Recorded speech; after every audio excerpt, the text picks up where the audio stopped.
ఇది మనం విన్నటువంటి మాటలు. నీతిమంతుడు, పేదల పట్ల కనికరము కలిగిన వాడు, కలకాలము కూడా పాలించేటటువంటి వాడు. ఇవి మొదటి వచనాలు. ఇప్పుడు లాస్ట్‌లో విన్నటువంటివి వివిధ ప్రదేశాల నుంచి ఇక్కడ ప్రస్తావించబడ్డటువంటి ప్రదేశాలు ప్రస్తుతం ఇథియోపియా, స్పెయిన్ మరియు ఒమన్. అంటే ఆఫ్రికా, యూరోప్ మరియు ఆసియా ఖండాల ప్రస్తావన అక్కడ జరిగింది. ఈరోజు ముగ్గురు జ్ఞానులు వచ్చినట్లుగా వారు ఎక్కడి నుంచి, ఎవరు, వారు జ్ఞానుల, రాజుల అనే ప్రస్తావన కూడా, లేదా అటువంటి ఆలోచన, అటువంటి అనుమానం మనందరిలో కూడా ఉత్పన్నమయ్యే అవకాశం ఉంది. మరి వీరు కీర్తనల ప్రకారంగా, లేదా రాజు అనగానే జ్ఞాని, ఆయన తెలిసినవాడు అని వీరందరూ నమ్మేటటువంటి రాజే సాలొమోను రాజు. యూదులందరూ కూడా సాలొమోను రాజు కేవలం దేవుని చేత అభిషిక్తుడైన వాడు మాత్రమే కాదు, జ్ఞానాన్ని కలిగినవాడు. హీబ్రూ భాషలో మెషియా లేదా మెస్సయా అని మనం పిలుస్తున్నాం. గ్రీకులో క్రిస్టోస్ లేదా క్రైస్ట్ అని మనం పిలుస్తున్నాం. వీటన్నింటికీ అర్థం అభిషిక్తుడు, అనాయింటెడ్ వన్. ఈ యొక్క అభిషిక్తుడు ఎక్కడి నుంచి వస్తాడు అనే ఆలోచన ఈ రోజున రావటం, అది తెలిసినటువంటి ఈ యొక్క ముగ్గురు వ్యక్తులు రావటం ఈరోజు మనం చూస్తున్నాం. సుదూర ప్రయాణం చేసి వీరందరూ కూడా వచ్చారు. ఇప్పుడు మనం కౌంట్ చేసుకున్నా కూడా ఆ డిస్టెన్స్ ఎలాంటిది అనేది కొంతవరకు ఆలోచన వస్తుంది. వీరు ఎంతో దూర ప్రదేశం నుండి వారి యొక్క ఖగోళ జ్ఞానాన్ని అనుసరించి వారు ఈ యొక్క యేసు ప్రభువుని, అభిషిక్తుడైనటువంటి వ్యక్తి, రాజు అని వారు ఆరాధించడానికి వచ్చారు. చాలా దూరం ప్రయాణం చేసి వచ్చారు. కీవర్డ్ మనం గుర్తుపెట్టుకోవాల్సింది ఇది. ఈ రోజున వాళ్ళు చాలా దూరం నుంచి వచ్చారంటే they have to take risk. ఇప్పటిలా కాదు కాబట్టి ఫ్లైట్లోనో ఇంకెక్కడో రావడం. వారందరూ ఒంటిలపై ఎడారి నుంచి వస్తారని మనం చదివాం. సో వీరందరూ వివిధ ప్రదేశాల నుండి సుదూర ప్రయాణం చేసి ఎంతో శ్రమతో కూడినటువంటి ట్రావెల్ చేసి వారు ప్రభుని ఆరాధించడానికి వచ్చారు. వారికి దారి చూపించినటువంటిది నక్షత్రంగా మనం చూస్తాం. ఇప్పుడు జ్యోతిష్కం, రకరకాల ఖగోళ శాస్త్రం ఇవన్నీ ఉన్నాయి. జ్యోతిష్కాన్ని మనం అంతగా అప్రూవ్ చేయకున్నా సరే, ఖగోళ శాస్త్రం, ద స్పేస్ టెక్నాలజీ, వీటినన్నింటినీ కూడా మనం అందరం కూడా సైన్స్ పరంగా కూడా అందరం నమ్ముతున్నాం. కాబట్టి వీటి జ్ఞానంతో వారు కనుగొనటానికి వచ్చారు. వారికి ఉన్నటువంటి జ్ఞానాన్ని నమ్ముతూనే ఆ జ్ఞానానికి ఆధారమైనటువంటి వ్యక్తిని ఆరాధించడానికి వచ్చారు. ప్రతి సైంటిస్టు దేవుని నమ్మరు అనటానికి లేదు. ఎందుకంటే జ్ఞానం పెరుగుతున్న కొద్దీ, ప్రతిదీ లాజికల్గా ఆలోచిస్తున్న కొద్దీ మనం దేవుని యొక్క విలువ, ఆయన యొక్క అస్తిత్వాన్ని కొన్నిసార్లు మర్చిపోయేటటువంటి అవకాశం ఉంది. ఎందుకంటే ప్రతిదీ మన క్యాల్కులేటర్లో, లేదా ఇది దీని తర్వాత ఏంటి, సో కాజ్ అండ్ ఎఫెక్ట్, ఇవన్నీ ఆలోచిస్తూ మనం దేవుని యొక్క అవసరం లేదు అనే ఆలోచనకు, అంత తెలివికి మనందరం కూడా ఎదుగుతున్నాం. ఇక్కడ జ్ఞానులైనటువంటి వారు ఎవరు అనంటే యాక్చువల్గా ఒద్దికగా ఉండేవారు. ఇంతకుముందు కూడా ఈ యొక్క జ్ఞాని అనే పదానికి మనందరం డెఫినేషన్ బైబిల్ ద్వారా విన్నాం. ఒద్దికగా ఉండేటటువంటి వారు, వారి జ్ఞానం అనేది తలకెక్కి వారు పొగరుతనంతో, గర్వంతో లేరు. వారు జ్ఞానానికి కారణమైనటువంటి వ్యక్తిని కనుగొనటానికి వారి ప్రయాణం, శ్రమతో కూడిన ప్రయాణాన్ని, సుదూరమైనటువంటి ప్రయాణాన్ని వారు చేశారు. ఇది వారిలో ఉన్నటువంటి గుణం. ఈరోజు మనందరం కూడా ఆలోచించుకోవాలి, అన్వయించుకోవాలి, వీలైతే పాటించాలి. ఇది మొదటిది. రెండవది, ఈ జ్ఞానులే ఉన్నారా? ముగ్గురు జ్ఞానులు అనగానే మనం ముగ్గురు అని మనం ఆలోచిస్తున్నాం. ఈ యొక్క ముగ్గురైనా ఇంకెవరైనా జ్ఞానుల గురించి, తెలివి కల వాళ్ళ గురించి ఈరోజు ప్రస్తావన జరిగిందా? సువిశేషం విన్న వాళ్ళందరూ చెప్పొచ్చు, వినని వాళ్ళు అవసరం లేదు. సువిశేషం చదివాం కాబట్టి విన్న వాళ్ళు, ఈరోజు ఎవరైనా జ్ఞానుల గురించి, తెలివి కల వాళ్ళ గురించి ప్రస్తావన జరిగిందా?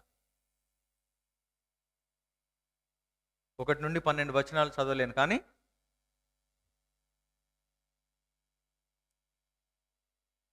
I will just give the hint. ప్రధాన అర్చకులను, ధర్మశాస్త్ర బోధకులను సమావేశపరచి క్రీస్తు ఎచ్చట జన్మించును అని ప్రశ్నించను. సో ఆస్థాన కవులు అనుకుందాం. వీరు ఎక్కడి నుంచో వచ్చినటువంటి వారు జ్ఞానులు. ప్రతి రాజుకు కూడా ఒక వర్గం అనేది, సలహాలు ఇచ్చేటటువంటి సంఘం అనేది ఉంటుంది. ఎప్పటి నుంచో ఉంది, ఇప్పటి వరకు ఉంది. ఇక్కడ ఎవరో బయట నుంచి వచ్చి చెప్పినటువంటి వ్యక్తులు అవును, కాదు, అసలు ఏంటి విషయం అని ఇతను సమావేశపరచి అడుగుతున్నాడు. వారు కూడా తర్కించి, అంతా వీరికి ఉన్న తెలివిని వీరు గమనించి, వీరు కూడా జ్ఞానులే, తెలివి కలవారే. ఎందుకు? Is taking count on their word. కాబట్టి వారి మాటను కౌంట్ చేస్తూ, లేదా గుర్తిస్తూ వారి యొక్క సలహాను అడుగుతున్నాడు. ఎక్కడ అని వీళ్ళు కనుక్కున్నారు. హేరోదు రాజు వెళ్ళి లైబ్రరీకి వెళ్ళి చెక్ చేయలే. సో వీరు చెప్పినటువంటి సమాధానం సరి అయిందే. అంటే వీరికి తెలివి లేదా అంటే వీరు కూడా జ్ఞానులే. ఎక్కడ ఉన్నారు వీరు? యెరూషలేములో ఉన్నారు. వీరు వచ్చినటువంటి రాజులు వేల కిలోమీటర్ల దూరం నుంచి ప్రయాణం చేసి ఎక్కడున్నాడు అని వెతుకుతుంటే ఇక్కడ ఉన్నటువంటి వారు అప్పుడు వెతకడం మొదలుపెట్టారు. వెతకవలసినటువంటి వ్యక్తులు వెతకటం లేట్ చేశారు. ఈ యొక్క లాజిక్ని అందరూ కూడా దయచేసి పసిగట్టాలని మనవి.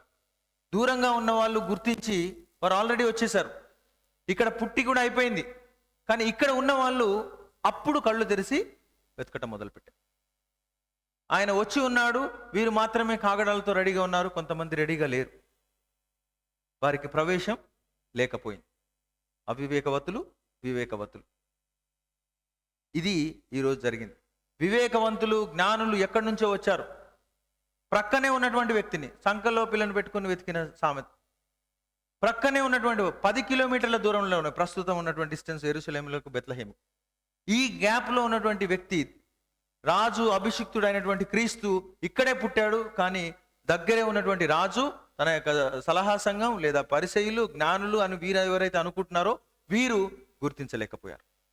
No prophet is accepted in his own homeland అని ఏ ప్రవక్త తన సొంత దేశంలో గుర్తించబడని, దేవుని యొక్క కుమారునకు తల పెట్టుకునే ప్లేస్ కూడా లేదు అని ఆయన చెప్పటానికి కారణాలు ఇవన్నీ.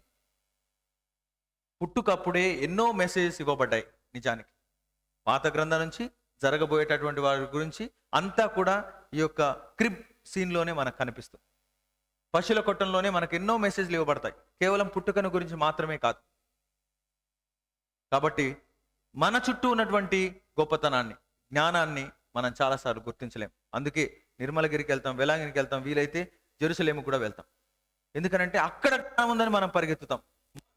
మనమున్న చోట దేవుడు రోజు మాట్లాడుతున్నాడు అనేటటువంటి విషయాన్ని మనం గుర్తించాం. ఎక్కడికో వెళ్ళి నన్ను చూడండి అని ప్రభువు చెప్పడం లేదు. నువ్వున్న చోట, నీ కుటుంబంలో, నీలో నేనున్నాను, ఇది నువ్వు గుర్తించు అని ఆయన చెప్తున్నాడు. కాబట్టి మనం వెతుకులాట ఎక్కడో చేయవలసినటువంటి అవసరం లేదు. ఎక్కడ పోగొట్టుకున్నామో అక్కడే వెతకాలని చెప్పాడు కదా. మనందరం చాలాసార్లు మాట్లాడుతున్నాం కదా. మరి మనం ఎక్కడ పోగొట్టుకుంటున్నాం? మన హృదయంలో మనం పోగొట్టుకుంటున్నాం. మనం వెతకవలసినది మనలో, మనం వెతకవలసినది మన కుటుంబాలలో, వెతకవలసినది మన యొక్క సమాజంలో, మన యొక్క సంఘంలో. వీటిని మరచి మనం ఎక్కడో వెతుకుతున్నాం. ఈ యొక్క వెతుకులాట అనేటటువంటి దాంట్లోనే వీఆర్ మిస్సింగ్ ద బస్. వెతకటం ఎక్కడెక్కడో వెతుకుతున్నాం. అందువల్లనే మనం ఆయన్ని కనుగొనలేకపోతున్నాం. He has exposed himself, he has revealed himself. That is epiphany. ఆయన తనను తాను చెప్పుకుంటూనే ఉన్నాడు. గుర్తించలేనటువంటి అంధత్వంలో మనం ఉన్నాం. ఆయన ఎక్కడో ఉన్నాడా? లేదు, మనలోనే ఉన్నాడు. అందుకే మనలో ఉన్నాడు, మన ఇంట్లో ఉన్నాడు, మన రాజ్యంలో ఉన్నాడు, మన ప్రక్కనే ఉన్నాడు అన్నటువంటి ఆయనను పరిసయ్యులు వీళ్ళందరూ ఎప్పుడు ఎవరో గుర్తించిన తర్వాత చాలా లేటుగా గమనించటాన్ని ఈరోజు మనం చూస్తున్నాం. Are we latecomers? ఎందుకంటే ఈ రోజుల్లో ఎగ్జామ్కి 1 minute లేట్ వచ్చినా సరే నో ఎంట్రీ. కాబట్టి మనం గుడికి అయితే లాస్ట్ సప్రసాదం ఫైనల్ బ్లెస్సింగ్కి వచ్చినా కూడా no problem. So we are not so serious about the entry. ఒక ఫాదర్ చెప్పాడు, మళ్ళీ నేను రిపీట్ చేస్తాను, బాహుబలికి టైంకి వెళ్తాం కానీ దివ్య బలికి టైంకి వెళ్ళాం అని చెప్పాడు ఆయన. చాలా బాగా. 2 బలులే. దీనికి దెర్ ఇస్ నో బడి. ఎందుకంటే అక్కడ వాచ్మెన్ లేడు, లోన్కి రండి, తర్వాత టైం అయిపోతే గేట్ క్లోజ్, లాక్ ఏం లేదు. కాబట్టి I will go at any time because there is nobody to monitor, there is nobody to correct, there is nobody, there is no yardstick and there is no punishment immediately. అందుకే మనందరం కూడా తెలుసుగా, ముస్లిం దేశాల్లో punishment ఏదైనా జరిగిందంటే వెంటనే cut, ఏదైతే అక్కడే ఇమీడియట్ యాక్షన్. కాబట్టి అందరూ ఒళ్ళు దగ్గర పెట్టుకొని ఇమీడియట్ యాక్షన్. ఫారెన్లో డ్రైవింగ్ లైసెన్స్ ఒక మిస్టేక్ కాగానే ఒక పాయింట్ కట్ తర్వాత లైసెన్సే ఉండదు. ఇమీడియట్ యాక్షన్స్ జరుగుతున్నాయి కాబట్టి వెంటనే అలర్ట్. అక్కడ అన్ని రూల్స్ పాటిస్తాం బయట దేశానికి వెళ్ళగానే, ఇక్కడికి వచ్చాక ఎక్కడిదక్కడే పడేస్తాం. మనం ఖచ్చితత్వం అనేది ఎవరో బయట నుంచి ఫోర్స్ వస్తే చేసేటటువంటి వ్యక్తులుగా మనం ఉన్నాం. But the internal rule is more important. మనలో దేవుడున్నాడు అని నేను ఆలోచనతో స్పృహతో ఉన్నట్లయితే, నాలో క్రమశిక్షణ ఉంది అని నాకు నేనుగా ఆలోచిస్తే అప్పుడు ఏ ఒక్కరు చెప్పవలసినటువంటి అవసరం లేదు. But we are always prone to the external force to correct, external force to guide. ఇది జరగకూడదు. అందుకే ప్రభువు బయట నుంచి 10 ఆజ్ఞలు పర్వతంపై నుంచి ఇవ్వకుండా మనలోనికి వస్తున్నాడు. అందుకే దివ్య ప్రసాదం రూపంలో మనలోనికి ఎంటర్ అవుతున్నాడు ఫిజికల్లీ. ఎందుకనంటే నీ లోపల నుంచి ఆయన రూల్స్ చెప్తున్నాడు, నీ లోపల నుంచి వస్తున్నాడు. అందుకే నేను ఇప్పటి నుంచి నేను మీతోనే ఉంటాను. ఎలా? ఆత్మ రూపంలో ఉంటానని పవిత్రాత్మను ఆయన ఇవ్వడానికి కారణం ఇదే. ఎందుకనంటే ఇక ఆజ్ఞలు, రూల్స్ అవన్నీ ఎక్కడి నుంచో రావు, మన లోపల నుంచి వస్తున్నాయి. మనం తప్పు చేసిన ప్రతిసారి మన మనసులోనే చెప్పబడుతుంది, ఏ ఒక్కరు అవసరం లేదు.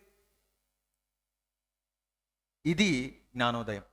కాబట్టి బుద్ధునిలాగా ఏ చెట్టు కిందకో వెతకటానికి చెట్లు పుట్టలు వెతుక్కుంటూ పోతే మనం జీవితాంతం వెతుకులాటలో. సో ద నిర్వాణ, ఎన్లైటన్మెంట్ ఇవన్నీ ఎక్కడ జరుగుతాయంటే మనం ఉన్న చోట. Bloom where you are planted, find yourself where you are. అదే ఫ్రాన్సిస్ ఆఫ్ డీసెల్స్ చెప్పేటటువంటి మాట ఇదే. నువ్వు ఎక్కడున్నావో ఆ పరిస్థితులలోనే నువ్వు ఎదగాలి.